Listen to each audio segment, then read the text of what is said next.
પાટણ જિલ્લામાં ચાણસ્માના ગોગા મહારાજ મંદિરની રજત જયંતિના પ્રસંગે મુખ્યમંત્રી શ્રી ભૂપેન્દ્રભાઈ પટેલ ઉપસ્થિત રહી આશીર્વાદ મેળવ્યા. પાટણ જિલ્લાના ચાણસ્મા ગામમાં આવેલા પ્રાચીન ગોગા મહારાજના મંદિરને 25 વર્ષ પૂર્ણ થતા રજત જયંતિ પ્રસંગે ઉજવાઈ રહ્યો છે. 17મી જાન્યુઆરીથી શરૂ થયેલા આ ધાર્મિક પ્રસંગની પૂર્ણાહુતિ પ્રસંગે આજે રાજ્યના માનનીય મુખ્યમંત્રી શ્રી ભૂપેન્દ્રભાઈ પટેલ વિશેષ ઉપસ્થિત રહ્યા હતા. મુખ્યમંત્રી શ્રી ભૂપેન્દ્રભાઈ પટેલે ગોગા મહારાજના મંદિરે દર્શન કરી યજ્ઞમાં આહુતિ આપી ધન્યતા અનુભવી હતી.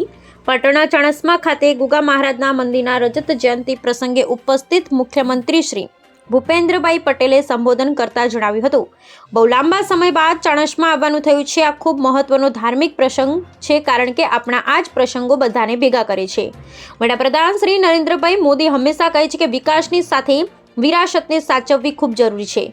વડાપ્રધાન શ્રીના વિકસિત ભારતના સંકલ્પને સાકાર કરવા માટે આપણે વિરાસત સાચવવા માટેના કાર્યક્રમો પણ કરવા જોઈએ. આ પ્રસંગે સૌ સાથે મળી આગળ વધીએ, દેશ તેમજ રાજ્યની પ્રગતિ માટે કામ કરીએ, વિકસિત ભારતમાં પોતાનું યોગદાન આપીએ. આ પ્રસંગે કેબિનેટ મંત્રી બલવંતસિંહ રાજપૂત, જિલ્લા પંચાયત પ્રમુખ શ્રી હેતલબેન ઠાકોર, રાધનપુર ધારાસભ્ય લવિંગજી ઠાકોર, પૂર્વ કેબિનેટ મંત્રી દિલીપજી ઠાકોર, જિલ્લા વિકાસ અધિકારી શ્રી BM પ્રજાપતિ, જિલ્લા પોલીસ વડા શ્રી VK નાઈ તેમજ સંગઠનના હોદ્દેદારો તેમજ મોટી સંખ્યામાં ભાવિક ભક્તો ઉપસ્થિત રહ્યા હતા. Bureau report Ramjibhai Raygur.